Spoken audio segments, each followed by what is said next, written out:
Right then, welcome back to the channel. My name is Howson, and today we are going to be looking at how Manchester United beat Aston Villa.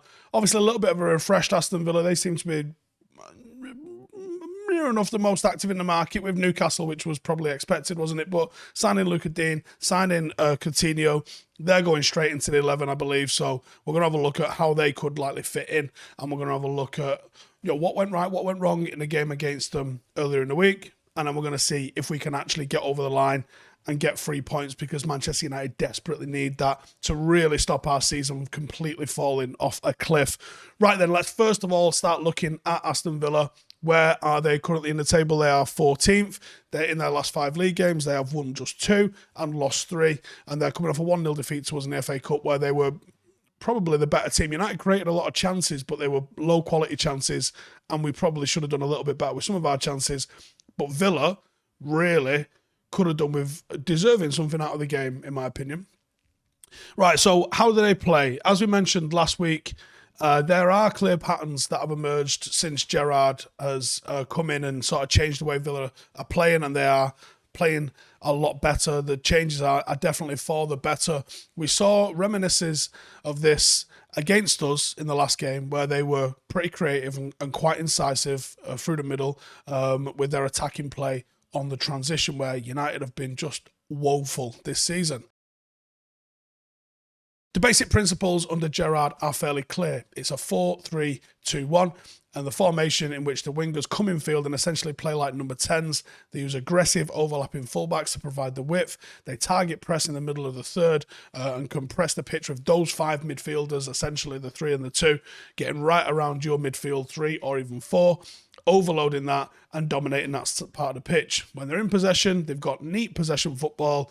They play vertically, they get it through the lines, and we saw them deploy that against us last week, where they're really centrally orientated when they're attacking on the transition. Defensively, they've become much more aggressive under Gerrard, operating with a high press and a lot of energy. We have to think about how Coutinho and Digne are going to come into this team. When I saw both of those signings, I was like, right, he's going for chance creation here. He's literally looked at what Coutinho can offer and what Digne can offer. I think Coutinho could literally be amazing for them or a massive flop for them. I don't think he's going to just be all right. I think it's going to be a very extreme one or the other. And I think Coutinho is likely to come in for Buendia or possibly for Ings. And I think someone's probably going to have to move a little bit more central, maybe Watkins or something. And I think Digne in for target is probably the easier one to place. Coutinho is in line to make his debut for us against us for Villa this weekend. It's unclear whether he's fit enough to start after what's been a tough season for Barcelona, but sometimes that first game when you're a new signing, I think you can get carried through that a little bit on adrenaline. So I think if Gerrard's looking for something to change how they went in the last game, bringing in someone Coutinho will probably get you through that on adrenaline alone. So I could see him definitely doing that. And they're actually a little bit light in midfield this weekend, which is a massive positive. And the big positive, John McGinn suspended, which is a huge miss.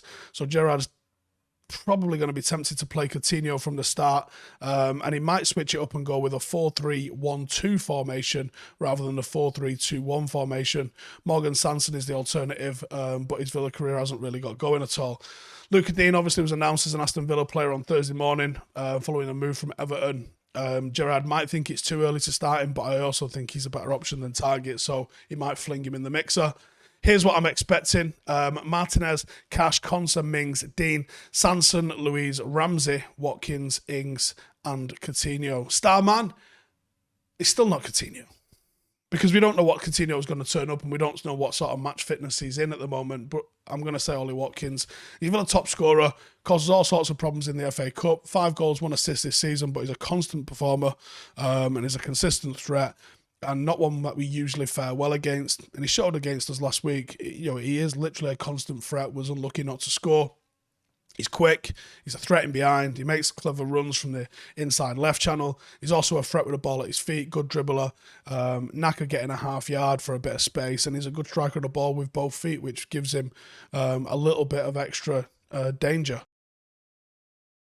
Stats-wise, as we mentioned last week, 45% possession, which is the 5th worst in the league. Much more of a transitional attacking side who look to really quickly counter. They've scored 25 goals this season, which in the league is 9th, and it's a better goal-scoring record than both Tottenham and Everton. But their 30 goals conceded is the 8th worst in the league, and they've had 309 interceptions in the league, which is the 4th most, which tells you exactly what they're good at. They occasionally like to mid-block so they can spring out of that and counter, and that's where they are dangerous, that's where they hurt us, and that's what we got to watch out for. They're also 6th in the league for crosses attempted, so their fullbacks Cash and Target, or more likely Digne this weekend, are essential going forward. They provide width, they deliver crosses into the box, and they're pretty good at it. So that could be something that we really need to watch out for, and something that we're going to have to try and deal with. How do we beat them? Right then, this episode of the preview is brought to you by our partners at Surfshark. Surfshark is a VPN, or a virtual private network, that keeps your online identity safe by encrypting all the information sent between your device and the internet. This keeps your personal data protected from big companies or even cyber criminals. It can also swap the real location of your device for a new one, aka changing your IP address. This way you can virtually travel to any country around the globe. So with Surfshark, you can encrypt your online data to keep yourself secure, your personal information safe, especially if you're using a free public Wi-Fi, which apparently is a goldmine for hackers and people trying to get your bank details and that sort of stuff. It masks your IP address, which is essential to becoming private online. A VPN also ensures that your city or country or download history aren't even linked to your identity for whatever reason that you might want to do that. Surfshark doesn't monitor, track, or store what you do online. That means there's no connection or activity logs, and it allows you to change your location to access more Netflix shows. So if you want to go and watch something that isn't available in the UK, then you can do that. And it means you can also stay safe when streaming content not on TV, if you catch my drift. Alternatively, if you would prefer to not pay and watch these games or movies through free streaming services online, you can do that as well. And these sites can be dangerous with ads constantly popping up, and they're rife with like malware attacks and crazy downloads and which button's the play button and all that. We know the dramas that there is sometimes with trying to watch a game that isn't broadcast on TV, don't we? Surfshark's clean web feature prevents all those blocked ads, the malware, the phishing attempts, and it allows you to stream the content safely. Listen, we all know the game, don't we? And sometimes to watch the game, you got to play the game. This is how you can play the game a little bit safer.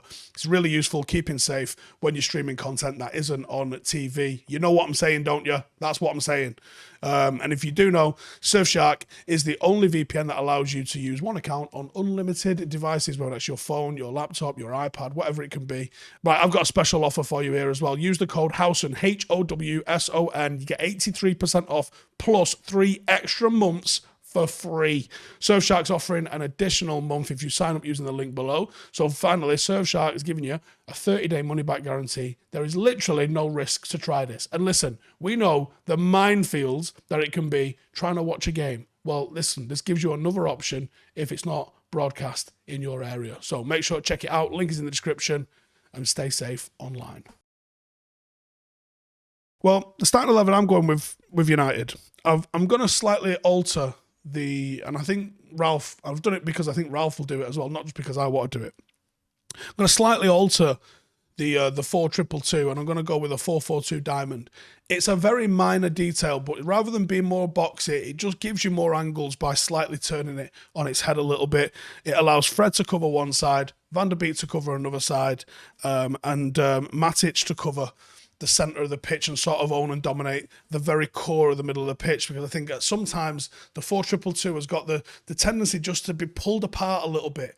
And you always want to be strong in the centre of a pitch and force teams wide, especially when it's someone like Villa that wants to attack through the centre of the pitch. I think having someone planted and owning the very central channel of the pitch, because you vacate that channel when you play a 4-2-2. You go from your wing, your inside half space, then you've got the central channel, this half space, and then this wing. You think about the 5 sort of channels of the football pitch, not having someone in that central channel when someone's going to attack through that central channel, I think has been a mistake, and possibly one of the issues that we've had with the 4-2-2. So I'm just going to slightly turn it a little bit like that.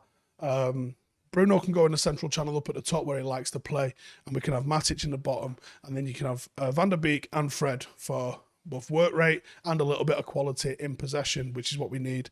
So how do we beat them?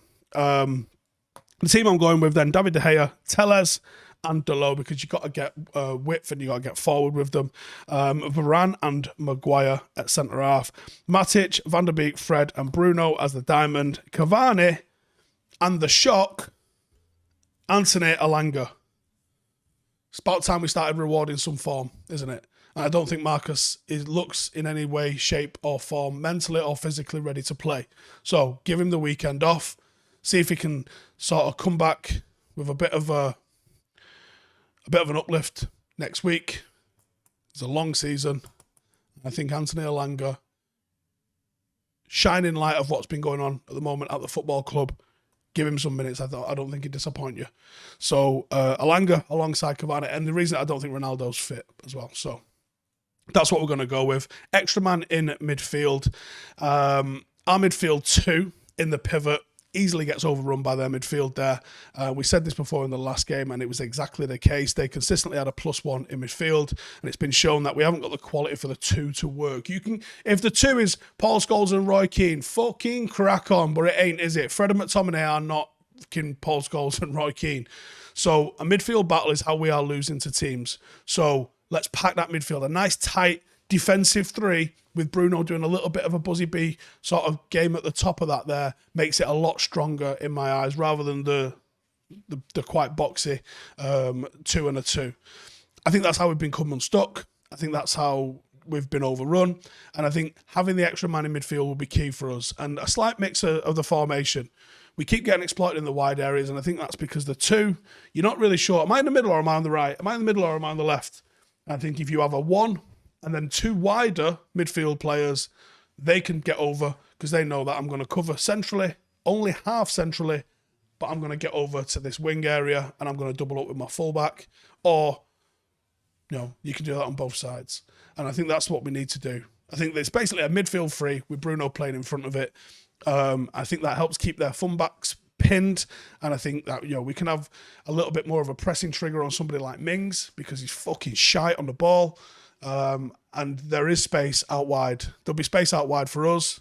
This means there's space out wide for them as well. But I think that's where we can get 2v1s. You're looking to have one of our 2 forwards, whether that's Elanga and Telles doubling up on the left-hand side, or whether that's Cavani, if he drifts over there with Dalot. Get 2v1s in the wide areas. Get the ball in the box for Cavani.